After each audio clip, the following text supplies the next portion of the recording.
আশিক রাসূল হযরত বেলালকে পিটি একদিন আর 2 দিন না। এই বছর আমি হজে ছিলাম, 45 ডিগ্রি আপ সেলসিয়াস তাপমাত্রা, আরাফাতের মাঠ বড় উত্তপ্ত, প্রচন্ড গরম, লু হাওয়া চলতেছিল আরাফাতের মাঠে। হাজিরা আরাফাতের মাঠে প্রচুর পরিমাণে হাজি, লক্ষ লক্ষ হাজি, 1-2 জন হাজি না, 35 থেকে 40 লক্ষ হাজি আরাফাতের মাঠে।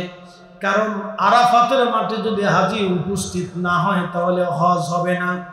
এই জন্য আরাফাতের মাঠে 40 লক্ষ হাজি উপস্থিত হয়েছে। প্রচন্ড গরমে হিট স্ট্রোকে আমার চোখের সামনে একজন হাজি মিশরি ছটফট করে মারা গেল।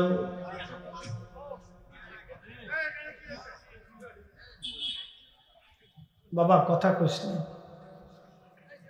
মনোযোগ দেন। প্রচন্ড আরবের গরমে হযরত বেলালকে বেঁধে দিয়ে ওই মরুভূমির উত্তপ্ত বালুর মধ্যে হাত পা বেঁধে বুকের উপর পাথর চাপা দিয়ে চলে আসত। আহা, প্রচন্ড লু হাওয়াতে কলিজা জিহ্বা শুকিয়ে অজ্ঞান হয়ে পড়ে থাকত। আবার হুশ আসার পরে একটা শব্দ বলতো, আহাদ আহাদ আহাদ, আল্লাহ এক, আল্লাহ এক, আল্লাহ ছাড়া কোনো মাবুদ নেই, আল্লাহ ছাড়া কোনো ইলাহা নেই, আল্লাহ ছাড়া কোনো রব নাই। একসাথে বলা যাবে আল্লাহু আকবার। কখনো তোমাকে যদি ভুলি, হেদায়েতের আলো জেলে নিয় কাছে তুলি, ঠাই দিও প্রিয়তম অগমহিয়ান, তুমি রহমান, তুমি মেহেরবান।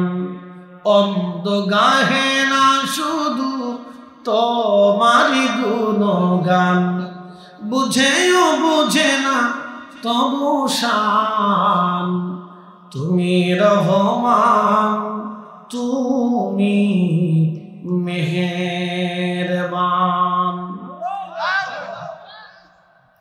হযরত বেলাল হিজরত করে মদিনাতে চলে গেলেন। আজান প্রবর্তন হলো। নবী বললেন বেলালকে আজান মুয়াজ্জিন বানাইয়া দাও।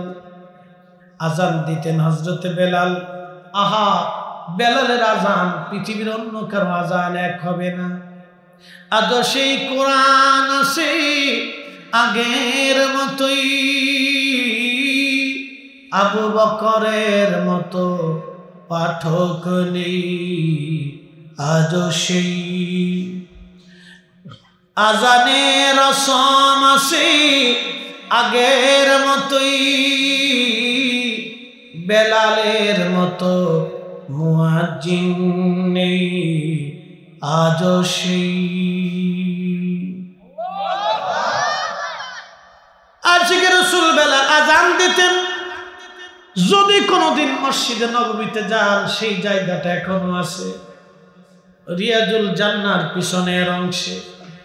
একবার একটা ছোট্ট ছাদের মতো বানিয়ে রাখা হয়েছে। মসজিদে নববীর ভিতরে একটা ছোট্ট ছাদ। এই ছাদটি ছিল বনু নাজ্জার গোত্রের এক মহিলা সাহাবীর ছাদ। আবু দাউদ শরীফের 519 নম্বর হাদিস। ওই ছাদের উপরে দাঁড়াইয়া বেলাল আজান দিতেন। এখনো ওই ছাদটা আছে। নবীর মসজিদের মুয়াজ্জিনরা এখন ওই ছাদের উপরে আজান দেয়।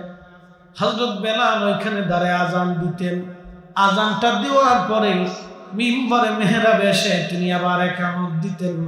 আল্লাহর নবী নামাজ পড়াইতেন। বারবার আজানে, বারবার নবী দর্শনে বেলালের কলিজাতে ইশকে রাসূল এত পরিমাণে আসলো। প্রিয় নবীর ইন্তেকালের সময় গনিয়ে গেল। আল্লাহর নবী দুনিয়া থেকে বিদায় নিয়ে চলে গেলেন। আহা, সারা মদিনার ভিতরে কান্নার রোল পড়ে গেল। ছোট্ট ছোট্ট বাচ্চারা খাওয়া বন্ধ করলো, মহিলারা খাওয়া দাওয়া বন্ধ করে দিল, শিশু বাচ্চারা খাওয়া দাওয়া বন্ধ, যুবকরা খাবার বন্ধ। 3 দিন পর্যন্ত মদিনায় কারোর চুলায় আগুন জ্বলে নাই। রংপুরবাসী 3 দিন পর্যন্ত মদিনায় কারো চলে আগুন জ্বলে নাই রে। নবীজির একটা উট ছিল, যে উটের পিঠে চড়ে নবী সফর করতেন। এই উটের নাম ছিল কাসওয়া। এতই নবীকে ভালোবাসতো কাসওয়া, এই উটটা 3 দিন পর্যন্ত ক্ষুধার্ত থেকে পানি পান না করে আবার নবীর বিরহ বেদনায় চিৎকার মেরে মেরে উট কাসওয়া কেঁদেছিল। আপনি দেখবেন উট যখন কাঁদে তো মানুষের মতো চিৎকার করে করে কাঁদে। এই কাসওয়া উট 3 দিন পর্যন্ত কেঁদে কেঁদে হয়রান হলো, বিরহ বেদনা সহ্য করতে না পারে একটা কুয়ার মধ্যে ঝাঁপিয়ে পড়ে আত্মাহুতি দিল। নবীজি বললেন, সাহাবীরা রে, মেহেশরের মাঠে আমি আমার কাসওয়াকে নিয়ে, আমি কাসওয়ার পিঠে চড়ে আমি ফুলসিরাত পার হয়ে আমার 70,000 উম্মত নিয়ে আমি সবার আগে জান্নাতের দরজা খুলব, আমি সবার আগে জান্নাতে চলে যাব।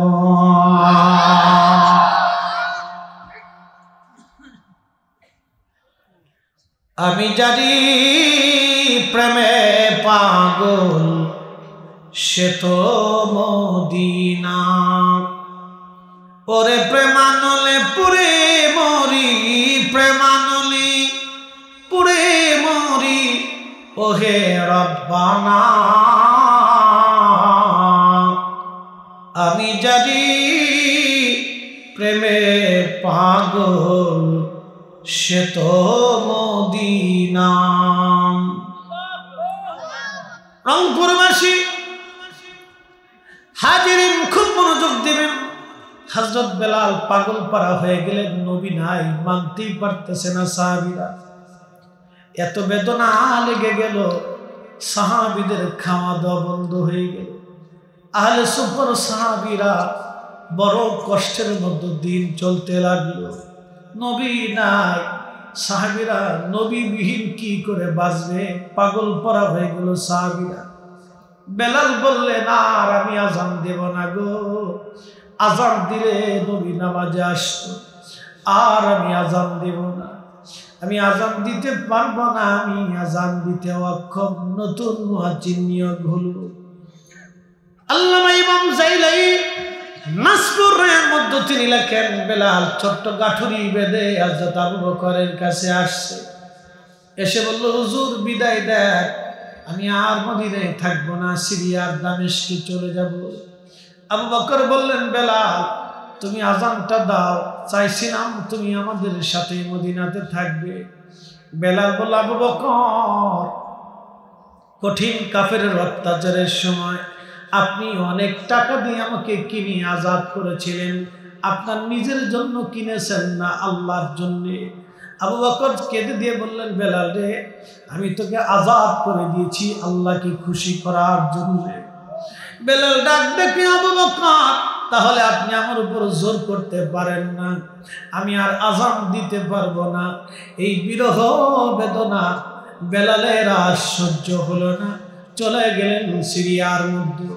ইমাম তাকিউদ্দিন সুবকি আর শিফাউস সাকামের মধ্যে তিনি লিখতেছেন, আল্লাহর নবী একদিন রাত্রিবেলা স্বপ্নে হযরত বেলালের কুড়ে ঘরে তাশরিফ এনে ডাক দেয়া বললেন, বেলাল, কিরে বেলাল, আমার সঙ্গে কেমন জুলুম শুরু করছো? কতদিন হলো রে বেলাল তুমি আমার জিয়ারতে আসো না? বেলাল আয় আয়, আমি নবীর জিয়ারতে আয় রে বেলাল আয়, আমি নবীর জিয়ারতে আয়। কতদিন হলো রে বেলাল তুই আমার জিয়ারতে আসো না? বেলাল আয়, আমার সঙ্গে কেমন জুলুম শুরু করছো তুমি? তাড়াতাড়ি আমার জিয়ারতে আসো। আল্লাহ নবী বলেন, উম্মত মান রানি ফিল মানামি ফাকাদ রাআল্লাহ, যে আমার স্বপ্ন দেখছে সে বাস্তবেই আমি নবী দেখছে। আমি নবী নিজে আসি ছবি আসি না, আমি নবী নিজে আসি ছবি আসি না। একবার জোরে বলা যাবে কি আল্লাহু আকবার?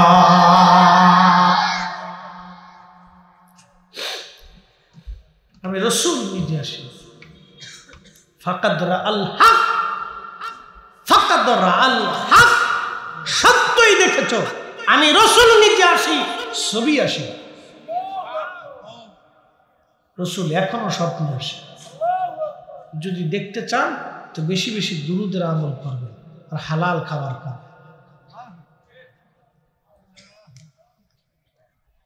অধিক পরিমাণে দুরুদ পড়বেন। মৃত্যুর আগে একদিন আল্লাহর হাবিবের সাথে জিয়ারত হয়ে যাবে। কত বুলন্দ নসিব হবে তার। আল্লাহ রাসূল বলেন, উম্মত মান সাল্লা আলাইয়া ফি ইয়াউমিন আলফা মাররা, কেউ যদি প্রত্যেক দিন 1000 বার দুরূদ শরীফ আমার প্রতি পাঠায়, লাম ইয়ামুত হাত্তা ইয়ারা মাকআদাহু মিনাল জান্নাহ, দুনিয়া জগৎ থেকে সে খোদার জান্নাত না দেখা পর্যন্ত তার মৃত্যু হবে না, হবে না, হবে না। একসাথে বলা যাবে না মারহাবা। দুরূদ পড়বেন, যেটা ভালো লাগে সেটাই পড়বেন, যেটা সহজ মনে হবে সেটাই পড়বেন। রংপুরবাসী স্বপ্নে নবীজি সিরিয়ার দামেশকে যাইয়া বলতেছে, বেলাল আমার সাথে কেন জুলুম শুরু করছো তুমি? ইমাম সুবকি লিখতেছেন, হযরত বেলাল সুদূর সিরিয়ার থেকে রওনা হলেন। মদিনাতুল মুনাওয়ারা বহু দিনের পথ অতিক্রম করে যখন মসজিদে নববীতে আসলেন, তখন মসজিদে নববীতে আমার নবীজি রওজা শরীফ কাঠের জালি দিয়ে ঘিরে রাখা ছিল। হযরত বেলাল রওজা শরীফের পাশে বসে বসে বসে বসে কাঁদতেছিলেন, আর ওই কাঠের জালির সঙ্গে মাথা মোবারক হেলান দিয়ে বসে কাঁদতেছে। হুজুর, এই মিসকিনকে আসতে বলেছিলেন, গোলাম হাজির হয়ে গেছে। হুজুর, স্বপ্নে আসতে বলেছিলেন, আপনার বেলাল হাজির হয়ে গেছে। আপনার বেলাল হাজির। ইয়া রাসূলুল্লাহ, স্বপ্নে আসতে বলেছিলেন, আমি আসছি। নবী গো, আপনার বেলাল আপনার কদম মোবারকে হাজির হয়ে গেছে।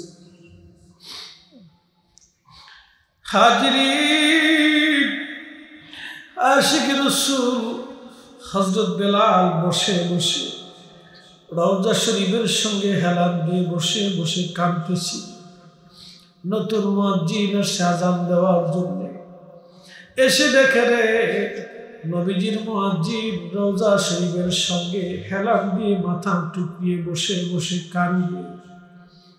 নতুন মুয়াজ্জিন বলল, শুনছো মদিনাবাসী, নবীর মুয়াজ্জিন মুয়াজ্জিনে রাসূল হযরত বেলাল ফিরে আসছে। বেলালের মতো আশিক যদি আমরা হইতাম, এ দুনিয়ায় নবীর দেখা পাইতাম, এ দুনিয়ায় নবীর দেখা পাইতাম। সাহাবীরা এসে ভরে গেল। সমস্ত সাহাবীরা বলতেছে, মুয়াজ্জিনে রাসূল, ওগো নবীর মুয়াজ্জিন, কতদিন হলো তুমি মসজিদে আযান দাও না গো, যাও একটা বার আযান দাও, বহুদিন তোমার আযান শুনি না গো। নবীর মুয়াজ্জিন, একটা বার যাও, আজ তুমি আযান দাও। হযরত বেলাল বললেন, না, আমি পান করেছি, আর আমি আযান দিতে পারবো না। তোমরা আমাকে অনুরোধ করো না গো, আমি আর আযান দেব না গো, আমি আর আযান দেব না। আযান দিলি নবী আসতো, নবী দেখতো বেলাল। আহা, ইশকে রাসূল এতই জটিল। আশিক রাসূল হযরতে বেলাল স্থির থাকতে পারেন নাই। সাহাবীরা কাঁদতে লাগলো, বেলাল রে, বহুদিন তুমি আযান দেও না। সাহাবীরা বলল, আমাদের কথায় বেলাল হয়তো আযান নাও দিতে পারে, যাইয়া দেখো ছোট্ট হাসান আর হুসাইন ঘরের মধ্যে আসে। হযরত ইমাম হাসান হুসাইনকে ডেকে আনা হলো। যদি কোনোদিন মদিনাতে যান, বাবুস সালাম বরাবর 7 নম্বর গেট দিয়ে যদি আগায় যান, একটা মসজিদ আপনি পাবেন। এই মসজিদ কোন মসজিদ না, মূলত এটা হযরত ফাতেমার বাড়ি। এটা বর্তমানে মসজিদ বানায়া স্মৃতি করে রাখা হয়েছে। এখানেই হযরত আলী ফাতেমার হাসান হুসাইনকে নিয়ে থাকতেন। হাসান হুসাইনকে দেখতে নবীজির মতো দেখা যাইত। দেখবেন কোন কোন সন্তান বাবার চেহারা পায়, কোন কোন সন্তান নানার চেহারা পায়, কোন কোন সন্তান ফুফুর চেহারা পায়। ইমাম হাসান দেখতে নবীজির মতো দেখা যাইত, ইমাম হুসাইন দেখতে নবীর মতো দেখা যাইত। দুই ভাই আসছে দৌড়াইয়া, নবীর মুয়াজ্জিন আসছে। ইমাম সুবকি আর শিফা ও সাকানের মধ্যে লেখেন নবীর মুয়াজ্জিন আসছে দেখার জন্য। হযরত ইমাম হাসান আর হুসাইন দুইজন দৌড়ায় আসছে। আসার পরে হযরত বেলাল রওজা শরীফের সঙ্গে বসা ছিল। রওজা শরীফ থেকে উঠে যাইয়া ইমাম হাসান আর হুসাইনের বুকের মধ্যে মাথাটাকে জড়িয়ে ধরে গুন গুন করে কাঁদতেছিল। হযরত ইমাম হাসান সমস্ত নীরবতা ভেঙ্গে ডাক দিলেন, নানার মুয়াজ্জিন, কতদিন হলো তুমি মসজিদে আজান দেও না গো, কতদিন হলো তোমার কণ্ঠের আজান শুনি না, তাড়াতাড়ি যাও মিনারায়, যেইভাবে নানারা আজান শোনাইতা আমরাও সেইভাবে আজান শোনাইব। হযরত আশিক রাসূল বেলাল রাদিয়াল্লাহু আনহু স্থির থাকতে পারেন নাই। রওজা শরীফ থেকে উঠে যে দৌড়াইয়া সেই ওই ছাদের উপরে দাঁড়ায় গেলেন, যে ছাদের উপরে দাঁড়ায় দাঁড়ায় তিনি আজান দিতেন। ওই ছাদের উপরে উঠে হযরত বেলাল আজান শুরু করলেন, আল্লাহু আকবার, আল্লাহু আকবার, আশহাদু আল্লা ইলাহা ইল্লাল্লাহ,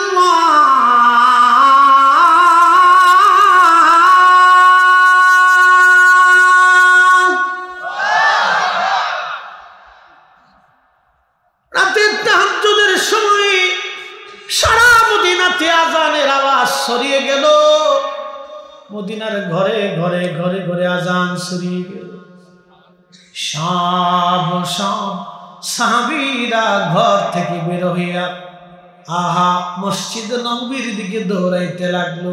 ইমাম তাকিউদ্দিন সুবকি আশ-শাফিঈ রাহিমাহুল্লাহ তিনি লিখতেছেন, ঠিক তখনই মদিনার মানুষ বলতে লাগলো, নবী বুঝি ফিরে আসছে রে, নবী বুঝি ফিরে আসছে, নবী বুঝি ফিরে আসছে রে।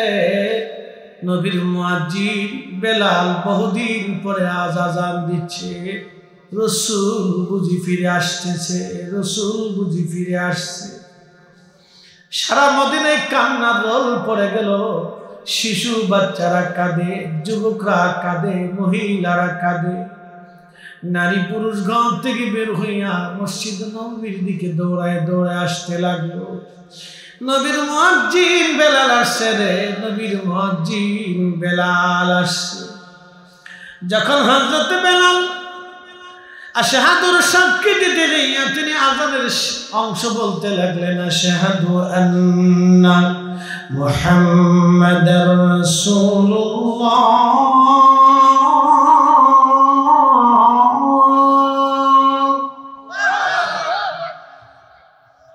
আজানের আওয়াজ আশহাদু আন্না মুহাম্মাদার রাসূলুল্লাহ বলার সঙ্গে সঙ্গে পৃথিবীর মাটি, মদিনার মাটি থরথর করে কেঁপে উঠল। না না আরো জোরে বলেন আল্লাহু আকবার, না না আরো জোরে বলেন আল্লাহু আকবার। পৃথিবীর মাটি কেঁপে উঠল। তাহলে বুঝেন তো মদিনার মানুষের হালত কেমন হয়েছিল। আমি জানি প্রেমে পাগল সে তো মদিনা, প্রেমানলে পুরে মরি, প্রেমানলে পুরে মরি, ওহে রব্বানা। আমি জানি প্রেমে পাগল সে তো মদিনা, আমি জানি প্রেমে পাগল সে তো মদিনা আল্লাহুম্মা সাল্লি আলা জবান খুল মুহাম্মাদ ওয়া আলা আলি সাইয়্যিদিনা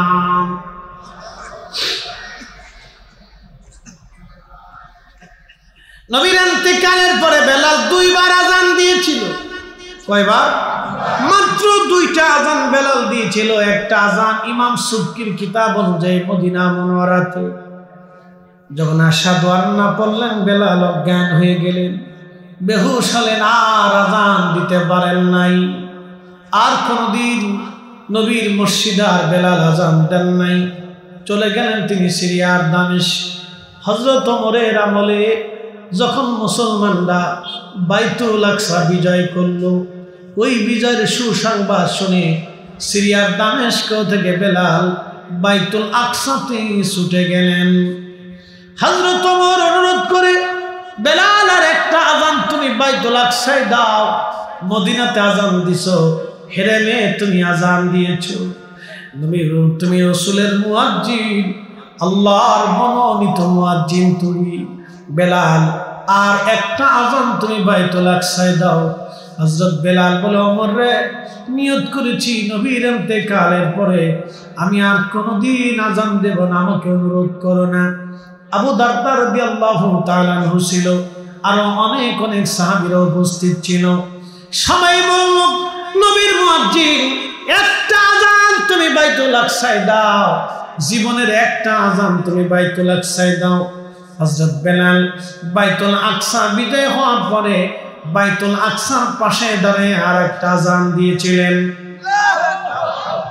ওই আজানে এতই সুমধুর, এতই ফয়জুদ, হৃদয়ের আকর্ষণ এত বিরাট ছিল, এমন কোন মুসলমান নাই না কেঁদেছিল। হযরত ওমর কাঁদতে কাঁদতে কাঁদতে কাঁদতে বাইতুল আকসার মাটির মধ্যে তিনি ধুলিয়ে শুয়ে পড়েছিলেন কাঁদতে কাঁদতে। আবু দারদা রাদিয়াল্লাহু আনহু কেঁদে কেঁদে মাটির মধ্যে গড়াগড়ি খাচ্ছিলেন। আশিকে রাসূলরা পাগল পারা হয়ে গেল, এমনকি খ্রিস্টানরা পর্যন্ত আজানে মোহিত হয়ে চোখের পানি ফেলে ফেলে কেঁদেছিল। কোরআনের রসমসি আগের মতোই, কোরআনের রসমসি আগের মতোই, আবু বকর ওমর আলী নেই আজও সেই। আজানের রসমসি আগের মতোই, আজানের রসমসি আগের মতোই, বেলালের মতো মুয়াজ্জিন নেই আজও সেই। লা ইলাহা জোরে লা ইলাহা, লা ইলাহা, লা ইলাহা ইল্লাল্লাহু মুহাম্মাদুর রাসূলুল্লাহ সাল্লাল্লাহু আলাইহি ওয়াসাল্লাম। আমার দিকে তাকান, একটা লোক উঠবেন না। আমাকে আর 15টা মিনিট কি সময় দিতে পারবেন না ইনশাআল্লাহ? হ্যাঁ, 15টা মিনিট আমাকে সময় দেন। একসাথে বলি আল্লাহু আকবার। একটু উঠবেন না। বলে, হুজুর কেন বলতেছেন?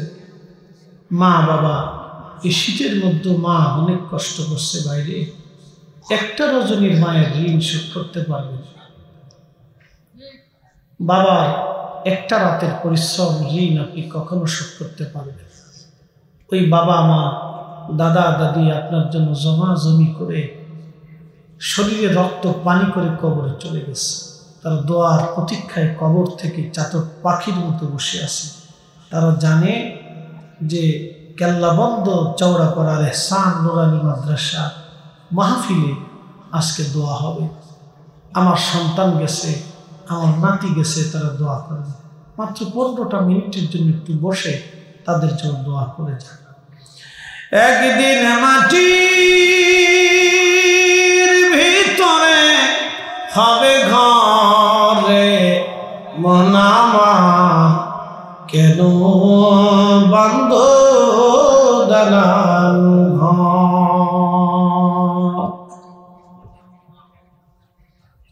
আহা, আমরা অবশ্যই মাটির নিচে চলে যাব, আল্লাহর দরবারে চলে যাব। প্রশ্ন করি, জবাব দিবেন। একটা আম গাছ থেকে 20-30 বছর ধরে আম দেয় কে? 2 কেজি ধান ছিটাইলে 25 মণ ধান জমিন থেকে দেয় কে? একটা মাছের ডিম থেকে হাজার হাজার মাছ দেয় কে? জমিনের ভিতর থেকে হাজার হাজার কোয়ালিটির উদ্ভিদ বলেন তো দেয় কে? একই জিহ্বা দিয়ে হাজার হাজার খাবার স্বাদ আস্বাদন করাইলেন আল্লাহ। ওই আল্লাহ রসুল বলতেছেন, আমার উম্মতেরা শোনো, 1 টাকা আল্লাহর পথে দান করলে আমার রব তাকে 70 গুণ পর্যন্ত বাড়ায় দেয়। যদি আল্লাহকে বিশ্বাস করেই থাকেন তাহলে 1টা টাকাও এই মাদ্রাসার মাহরুম হবে না, 1টা টাকাও নষ্ট হবে না, 1টা টাকাও বিফলে যাবে না। ছেলেরা কোরআন পড়বে, আপনি কবরে চলে যাবেন কিন্তু কোরআন কবরে যাবে না। এই কোরআনের নেকি কবরে চলতেই থাকবে, চলতেই থাকবে। আপনি হাসরের ময়দানে দাঁড়াবেন, সন্তান আপনাকে ভুলে যাবে, আত্মীয় স্বজন হয়তো ভুলে যাবে, এই কোরআন আপনাকে ভুলবে না। এই কোরআন সেই দিন আল্লাহর সঙ্গে মিষ্টি মিষ্টি কথা বলবে। কোরআনের খাতিরে আমার আল্লাহ আপনার আমার জীবনের গুনাহগুলি মাফ করে দেবে। একবার জোরে বলা যাবে কি মারহাবা। জিন্দেগি তোর জানে ফাঁকি দিয়া রে সোনার আদম, জিন্দেগি তোর যাই ফাঁকি দিয়া। ও আদম রে পাগ ধরিয়া গেছে দাড়ি, দন্ত আছে গোটা চারি, সমন জারি গিয়াছে করিয়ারে সোনার আদম, জিন্দেগি তোর যাই ফাঁকি দিয়া। বর্তমান শাম, সিরিয়া, ফিলিস্তিন, লেবানন, জর্দান, 4 অঞ্চলটাকে আগে শাম বলা হতো। শাম, এই শাম পৃথিবীতে কিয়ামত পর্যন্ত এই শামের ভিতরে একটা বাহিনী থাকবে যারা কাফেরদের সাথে কিয়ামত পর্যন্ত লড়াই করতে থাকবে। আল্লাহর নবী বললেন, এই শামের ভিতরে একটা বাহিনী কিয়ামত পর্যন্ত কুফারদের বিরুদ্ধে লড়াই করতে থাকবে। পৃথিবীর সমস্ত শক্তি মিলে চেষ্টা করলো তাদেরকে সমূলে ধ্বংস করা কোনোদিন সম্ভব হবে না। আল্লাহ তাদেরকে বিজয় করে রাখবে। একসাথে বলা যাবে কি আল্লাহু আকবার।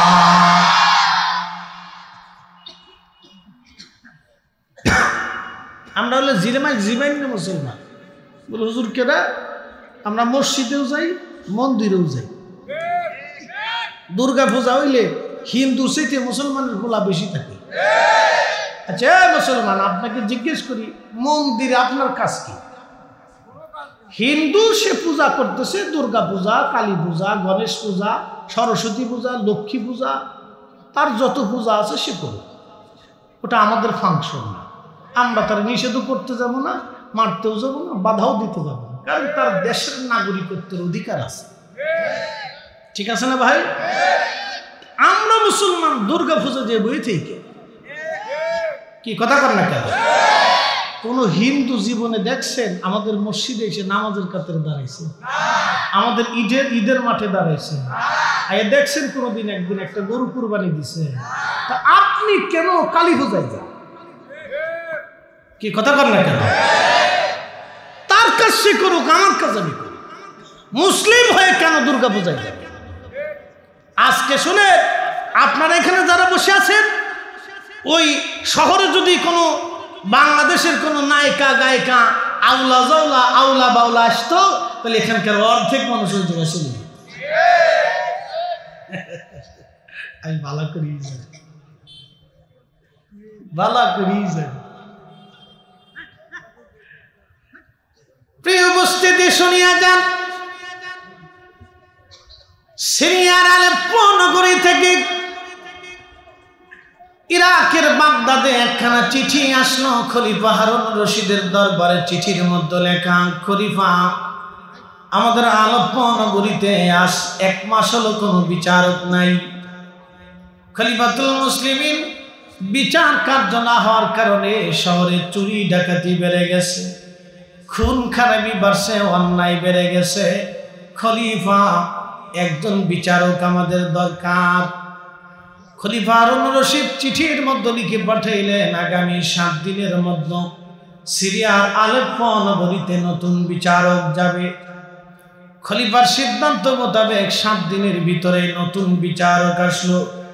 ফজরের নামাজ পড়ে বিচারক বিচার করার জন্য বসে গেলেন। সকালবেলা মানুষেরা একজন বৃদ্ধা নারীকে ধরে নিয়ে আসছে। সকালবেলা মানুষেরা একজন বৃদ্ধা নারীকে ধরে নিয়ে আসছে। বৃদ্ধা নারীকে ধরে নিয়ে আসার পরে বিচারক জিজ্ঞেস করলেন, লোকেরা, তোমরা কেন বৃদ্ধা নারীকে ধরে নিয়ে আসছো, কারণ কি? লোকেরা ডাক দিয়ে বলল, বিচারক, সে আমাদের রুটির দোকানে রুটি চুরি করতে দেয়া হাতে নাতে ধরা পড়েছে, সেই জন্য তাকে ধরে নিয়ে আসি। বিচারক জিজ্ঞেস করলেন, বুড়িমা, বৃদ্ধ কানে তুমি কেন রুটির দোকানে রুটি চুরি করতে গেলে, কারণ কি? বুড়িমা ডাক দিয়ে বলতেছে, বিচারক, আমি চোর চুরি করতে গেছি। বুড়িমা বলতেছে, বিচারক, আমার ঘরের মধ্যে 3টা এতিম বাচ্চা আছে, আমার নাতি সন্তান, তাদের মাও নাই বাবাও নাই, তারা এতিম হয়ে গেছে। আমি বৃদ্ধ মানুষ, তাদেরকে লালন পালন করি। আজকে 7 দিন হলো আমার ঘরের মধ্যে কোনো খাবার নাই। আমি বৃদ্ধ মানুষ, কোনো খাবার দিতে পারি নাই। ক্ষুধার্ত এতিম নাতি সন্তানদের ক্ষুধা নিবারণের জন্য আমি বৃদ্ধকালে রুটির দোকানে রুটি চুরি করতে গেছি। বিচারক, আমি চোর, আল্লাহর আইন অনুযায়ী আপনি আমার ফয়সালা করে দেন, আমি চোর। বিচারক কথা শোনার পরে স্থির হয়ে গেল, চুপ হয়ে গেল। কিছু সময় পরে বললেন, দেখো, এই বুড়ির বিচারের রায়টা আমি আগামীকাল দেব, ফজরের নামাজের পরে। কিন্তু আগামীকাল যিনি নগর প্রধান আছেন তিনি উপস্থিত থাকবেন, যিনি পুলিশ প্রধান আছেন তিনি উপস্থিত থাকবেন, যিনি খাদ্য অধিদপ্তরের প্রধান আছেন তিনি উপস্থিত থাকবেন, এবং শহরের ধনী ধনী ব্যক্তিরাও উপস্থিত থাকবে। আমি সবার সামনে আগামীকাল ফজরের পরে এই মহিলার বিচারের রায় দেব। এই কথা শুনে যাবেন, লড়াচড়া করবেন না। যদি বসতে মন না চায় তো আগেই চলে যান, বসার দরকার নেই। আপনি না থাকলেও দিন চলবে, আপনি বসলেও তফসির চলবে, না বসলেও তফসির চলবে। আপনি না শুনলেও ইসলাম আছে, শুনলেও ইসলাম আছে। আপনি ইসলামে থাকলেও ইসলাম থাকবে, না থাকলেও ইসলাম থাকবে। তবে কবরে যেতেই হবে, পালানোর কোনো রাস্তা এখানে আল্লাহ কাউকে সুযোগ দেয়। কুল ইন্নাল মাউতাল্লাযী তাফিরুনা মিনহু ফাইন্নাহু মুলাকীকুম। হুজুর, আপনি বলে দেন, মৃত্যু থেকে তারা পালায়। ভারত এখন বলতেছে আমরা চিকিৎসা দেব না। ভারত চিকিৎসা না দিলে কি আমরা মরে যাবো নাকি? ভারত থেকে চিকিৎসা করে আসার পরে কি কেউ চিরদিন বেঁচে থাকে নাকি? আমেরিকা থেকে চিকিৎসা করে আসার পরে কি কেউ চিরদিন বেঁচে থাকে? কেউ চিরদিন বেঁচে থাকে। তো চিকিৎসা হলেও বাঁচবো, না হলেও বাঁচবো, আল্লাহর সীমানা পর্যন্ত আমরা বেঁচে থাকবোই। কি কথা কর না কেন?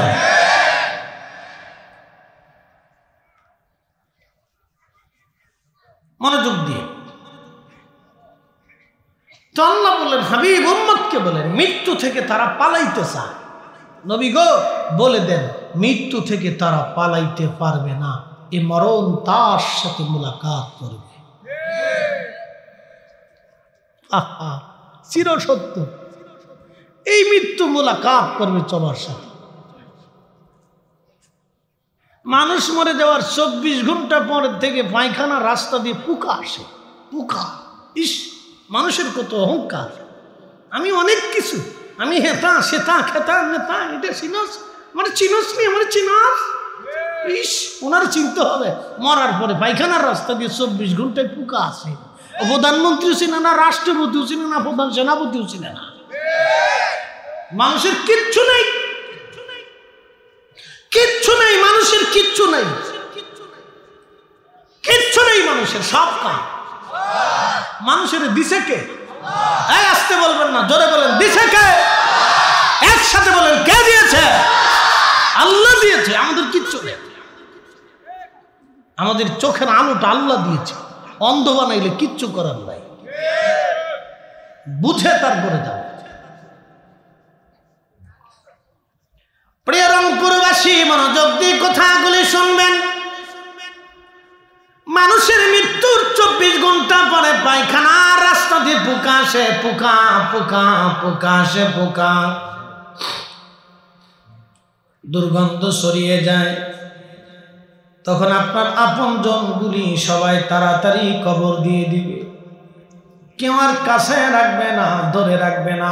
চিরসত্য কথা বলতে যে আজ যে চাদরখানা দিয়ে আপনার লাশ মোড়ানো থাকবে, আপনার সন্তান কোনোদিন ওই চাদর আর ব্যবহার করবে না।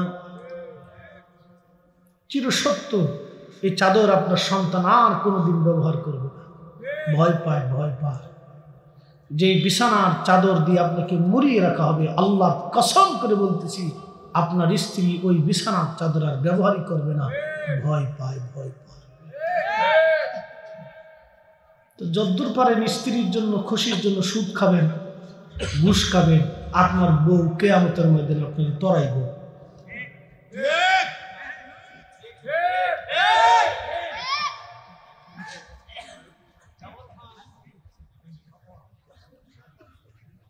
কথা ক্লিয়ার না ভেজাল আছে? একবারে কুয়াশার মতো ক্লিয়ার, কোনো ভেজাল নেই। আমি এটা বলার জন্য আসছি, আল্লাহ আমাকে দায়িত্ব দিচ্ছে, কিয়ামতের মধ্যে আমার জিভ কাটা হবে।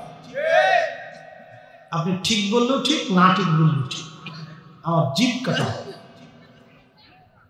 আল্লাহ এগুলি বলার জন্য আমাদেরকে পাঠাইছে। একসাথে বলেন তো আল্লাহু আকবার। তেলের গাড়ি তেলে চলে,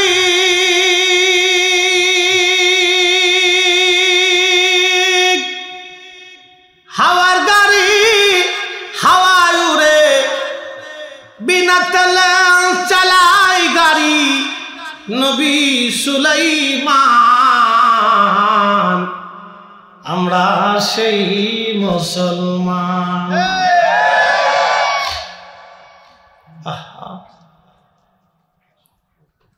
বিচারক বললেন আগামীকাল রায় হবে, মনে আছে আজকে একটু বিচার বুঝে যান। আমরা দেশেরও বিচার আর তৎকালীন দিনেরও বিচার। বিচারক বললেন আগামীকাল আমি রায় দিব। ওই রায় বসে গেল সকালবেলা। যিনি নগর প্রধান আসলেন, পুলিশ প্রধান সহ সবাই আসলেন, এসে বসলেন। বসার পরে বিচারক বললেন, দেখো এই ভদ্র মহিলা, বৃদ্ধ মানুষ, রুটির দোকানে চুরি করতে যে হাতে নাতে ধরা পড়েছে। এই মহিলার শাস্তি হলো আল্লাহর আইনে হাত কেটে ফেলে দেওয়া। কিন্তু সে বৃদ্ধা নারী, আমি বিচারক, তার বৃদ্ধতার দিকে তাকাইয়া এবং অকপটে চুরির কথা স্বীকার করার জন্যে আমি এই বৃদ্ধ নারীর হাত কাটাকে মওকুফ করে দিয়ে আমি তার জন্য 100 বেত্রাঘাত নির্ধারণ করে এবং 100 রৌপ্য দিনার আমি তার জন্য জরিমানা ধার্য করলাম। এই শোনেন, এবার বিচারক বলতেছে, তবে তবে এই রাষ্ট্র তাকে চুরি করতে বাধ্য করছে। এই রাষ্ট্র তাকে চুরি করতে বাধ্য করছে। বলে এই রাষ্ট্র তাকে চুরি করতে বাধ্য করেছে। এই মহিলা 7 দিন পর্যন্ত এতিম বাচ্চা নিয়ে ক্ষুধার্ত ছিল। রাষ্ট্রের দায়িত্ব ছিল তার ঘরের মধ্যে খাবার পৌঁছায় দেওয়া, কিন্তু খলিফা হারুনুর রশিদ তার দায়িত্বে অবহেলা করেছেন। অতএব মহিলার 100 বেতের বাড়ি ভিতরে আমি বিচারক 20টা বেতের বাড়ি আমি খলিফার জন্য নিযুক্ত করলাম। খলিফার হাতের মধ্যে যেন 20টা বেতের বাড়ি শটাং শটাং করে মেরে দেওয়া হয়। একবার জোরে বলো যাবে কি আল্লাহু আকবার। আল্লাহতে পরিপূর্ণ ঈমান কোথা আসে মুসলমান? আল্লাহতে পরিপূর্ণ ঈমান কোথা আসে মুসলমান? আল্লাহতে পরিপূর্ণ ঈমান কোথা আসে মুসলমান?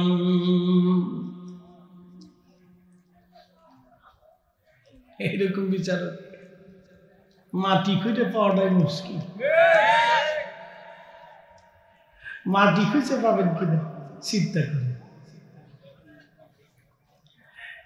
রংপুরবাসী খলিফা হারুনুর রশিদ এর বিচারক তিনি রায় দিয়ে বললেন, যেহেতু খলিফা এখানে উপস্থিত নেই, আমি তার প্রতিনিধি, আমার হাতের মধ্যেই মেরে দাও। 20টা বেতের বাড়ি আমার হাতে মারা হবে। মেরে দেওয়া হলো 20টা বেতের বাড়ি। মারার পরে খলিফা বিচারক এবার বলতেছে, যেহেতু খলিফার পক্ষ থেকে এই শহরের নগর প্রধান যিনি, তিনি দায়িত্ব ছিল কে গরিব অভাবী মিসকিন আছে তার বাড়ি খোঁজ খবর নিয়ে তার ঘরের মধ্যে খাবার পৌঁছায় দেওয়া রাষ্ট্রের পক্ষ থেকে, সেহেতু নগর প্রধান তার দায়িত্বে অবহেলা করেছে। অতএব নগর প্রধানের হাতের মধ্যে 20টা বেতের বাড়ি সমানতালি যেন শটাং শটাং মেরে দেওয়া হয়। একসাথে বলেন আল্লাহু আকবার। আমাদের দেশে যদি সিস্টেমটা চালু থাকতো তাহলে বাংলাদেশে বহু জনের হাতের মধ্যে বেতের বাড়ি শটাং শটাং করে দিত, সমানতালে করে দিত। কষ্ট হচ্ছে না আপনাদের? মুসলমান হাজিরিন, তার হাতের মধ্যে 20টা বেতের বাড়ি মারা হলো। পুলিশ প্রধানকে ডেকে আনা আর বলা হলো, আপনি নিরাপত্তা দিতে ব্যর্থ হয়েছেন, চুরি কেন হলো? বৃদ্ধ নারী কেন চুরি করলো? আপনি এই দোকানের নিরাপত্তা দিতে পারেন নাই। পুলিশ প্রধানের হাতের মধ্যে 20টা বেতের বাড়ি মারা হলো। একসাথে বলবেন আল্লাহু আকবার। সমানতালে পুলিশ প্রধানের হাতের মধ্যে মেরে দেওয়া হলো। এইভাবে যদি চলতো রে, আমার দেশ সোনার বাংলা না, আমার দেশ হীরের বাংলা হয়ে যাইত। হীরার টুকরা হয়ে যেত। আরামে ঘুমাইতেন নিশ্চিন্তে, টেনশন ছিল না। দোকানে বাকি দিতেন নিশ্চিন্তে, টেনশন ছিল না।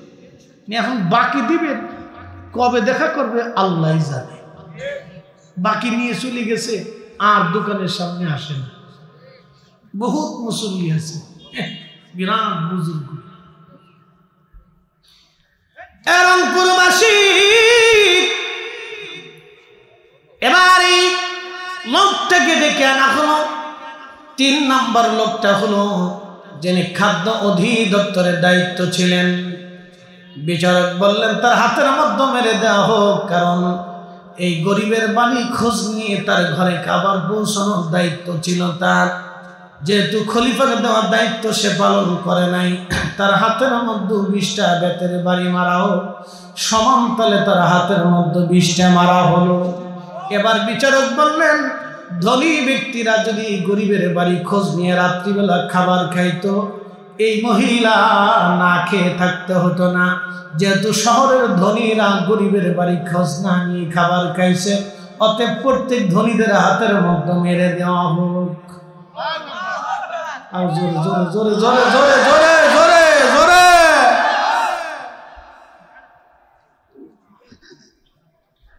বিচারের নাম বিচার, কত চমৎকার রায়, একটু হিসাব করে দেখি। বিচারক রায় দেওয়ার পরে এবার বললেন 100 রৌপ্য দিনার আমি তার বিচার, তার জরিমানা ধার্য করেছি। যেহেতু সে গরিব মানুষ, 1টা রৌপ্য দিনারও সে দিতে পারবে না। আর এই রাষ্ট্র তারে চোর বানাইছে, সে ইচ্ছা করে চুরি করতে যায় নাই। তার ঘরে খাবার থাকলে সে চুরি করতে যাইতো না। অতএব আমি খলিফার পক্ষ থেকে 50 দিনার জমা করলাম। সবাই 50 দিনার করে জমা করা হোক। নগর প্রধান দিলেন, পুলিশ প্রধান দিলেন, খাদ্য অধিদপ্তর দিলেন। এইভাবে ধনীরা কিছু কিছু দেওয়ার পরে 400 দিনার জমা হয়ে গেল। 400 দিনার জমা হওয়ার পরে 100 দিনার রাষ্ট্রের কোষাগারে জমা করা হলো। আর 20 দিনার রুটির দোকানদারকে দিয়ে দেওয়া হলো। 280 দিরহাম দিয়ে মহিলার হাতে দিয়ে বলল, বুড়িমা বাকি টাকাগুলি তুমি ব্যবহার করবা। আগামী 1 মাসের মধ্যে ইরাকের বাগদাদে খলিফা হারুন রশিদের রাজদরবারে যাবা। খলিফা সবার সামনে তোমার কাছে ক্ষমা চাইতে বাধ্য। কেন তোমাকে 7 দিন ক্ষুধার্ত রেখেছিল? একবার আওয়াজ তুলে বলা যাবে কে মারহাবা? তেলের গাড়ি তেলে চলি, হাওয়ার গাড়ি হাওয়ায় উড়ে, বিনা তেলে চালাই গাড়ি নবী সুলাইমান।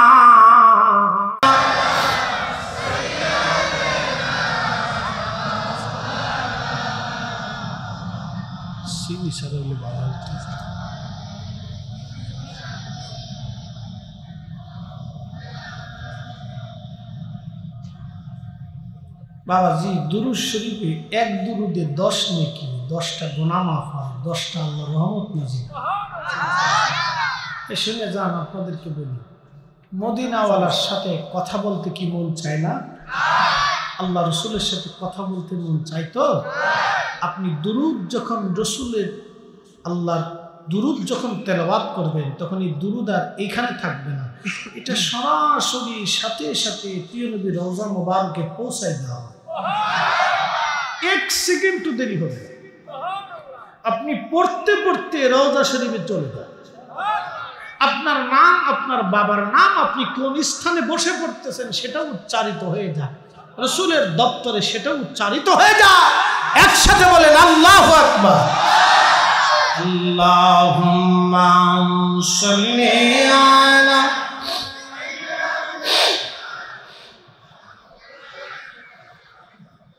মুহাম্মাদ ওয়া আলা আলি সাইয়্যিদিনা।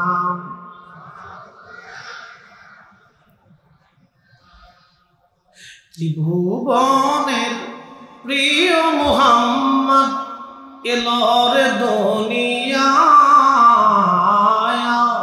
রে সাগর আকাশ বাতাস দেখবি যদিয়া, রে সাগর আকাশ বাতাস দেখবি যদিয়া। ধুলির ধরা বেহেশত আজ জয় করিল দিল রে লাজ। ধুলির ধরা বেহেশত আজ জয় করিল দিল রে লাজ। আজ কি খুশির ঢল নেমেছে ধূসর সাহারা, রে সাগর আকাশ বাতাস দেখবি যদিয়া, রে সাগর আকাশ বাতাস দেখবি যদি আয়। ইন্নাল্লাহা ইয়া'মুরু বিল আদলি ওয়াল ইহসানি ওয়া ইতা'i যিল কুরবা।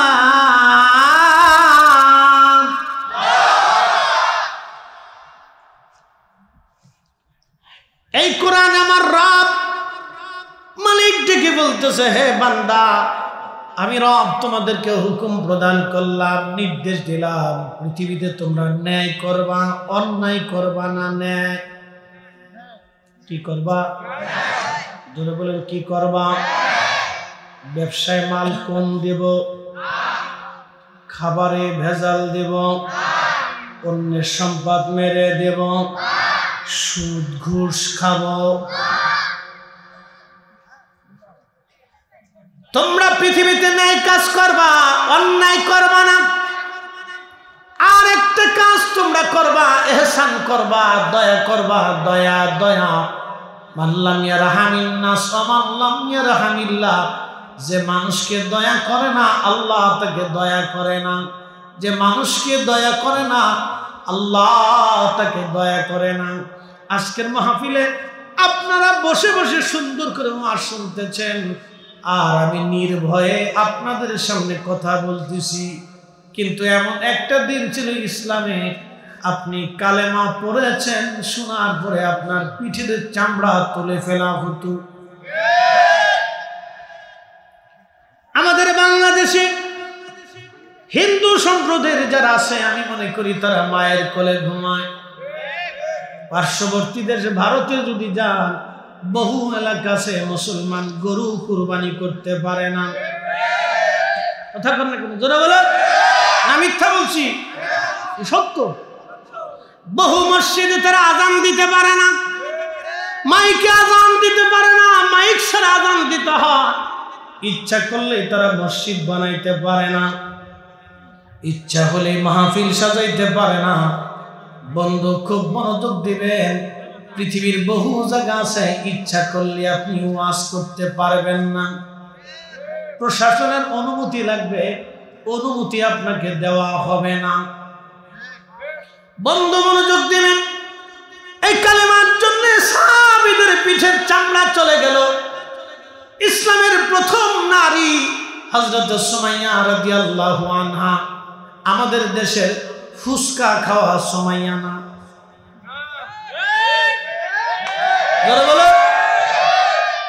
যাই দেখেন তো মার্কেটে বিডির অভাব নাই। ফুচকা খাওয়া সুমাইয়া, শর্টপটি খাওয়া সুমাইয়া, মার্কেট করনেওয়ালা সুমাইয়া, অর্ধ উলঙ্গ হয়ে হাইটে চলে যেতেছে। হ্যাঁ, তার উড়না একদিকে, হেতে আর একদিকে।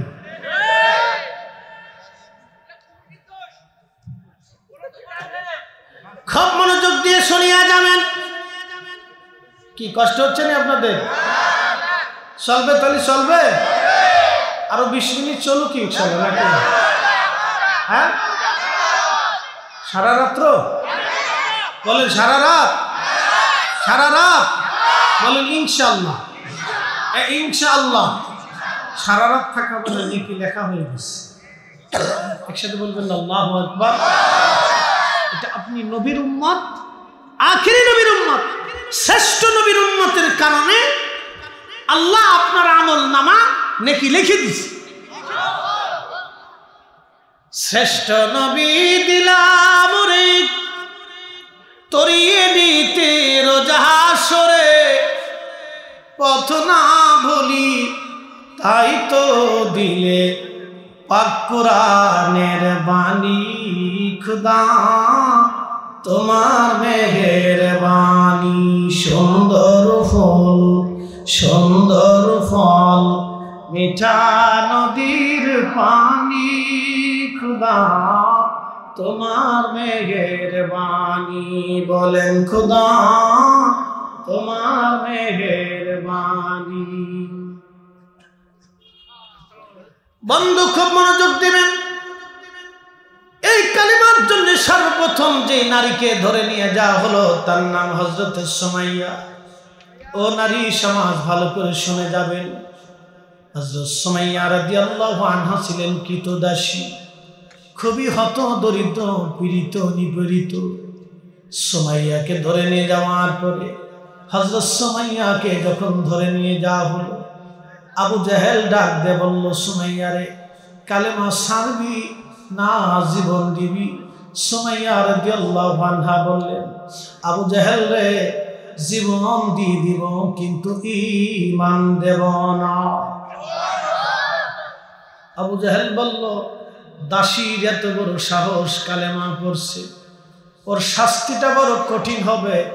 সেই জন্য সুমাইয়ার হাত পা গুলি বাঁধল, বেঁধে নিয়ে আবু জাহেল তার গুপ্তাঙ্গে নির্মম ভাবে বর্ষা দিয়ে খুচি খুচি খুচি খুচি নির্মম ভাবে হযরতে সুমাইয়া রাদিয়াল্লাহু আনহাকে শহীদ করল। কঠিন যন্ত্রণার চিৎকারে, সুমাইয়ার চিৎকারে আকাশ পাতাল গুলি ভারী হয়েছিল। একটা মানুষও সুমাইয়াকে বাঁচানোর জন্য সেদিন আসে নাই।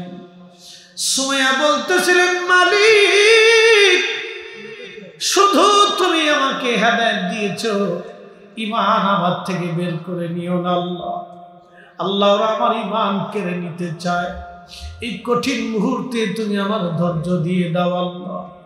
রব্বানা লা তুজিগ কুলুবানা বা'দা ইয হাদাইতানা। আল্লাহ হেদায়েত দেওয়ার পরে আমারে গোমরা বানাই দিও না। সুমাইয়ার চিৎকারে একসময় চিৎকারগুলি নিস্তব্ধ হয়ে গেল। সুমাইয়া শহীদ হয়ে গেল। মায়েরা ভালো করে শুনবেন, এই কালেমার জন্যে হযরত সুমাইয়া সর্বপ্রথম জীবন দিয়ে দিল। কিন্তু বাতিলের কাছে, মিথ্যার কাছে সুমাইয়া মাথা নত করে নাই। তার স্বামী হযরত ইয়াসার রাদিয়াল্লাহু আনহুকে ধরে নিয়ে আসা হলো। তার দুই পায়ের মধ্যে রশি বাঁধা হলো, দুইটা উটের গলার মধ্যে বেঁধে দিয়ে দুইটা উট দুই দিকে সরাইয়া দিল। হযরত ইয়াসারের দুই পায়ের মাঝখান থেকে সিঁড়িয়ে ফেরে হযরত ইয়াসার দুইটা খণ্ডে বিভক্ত হয়ে গেল। তারপরও হযরত ইয়াসার জীবন দিয়েছেন, ঈমান বিক্রি করেন নাই। স্বামী আর স্ত্রী দুইজন একই সঙ্গে শহীদ হয়ে গেলেন, মিথ্যার কাছে মাথা নত করে নাই। আল্লাহতে পরিপূর্ণ ঈমান কোথা সে মুসলমান।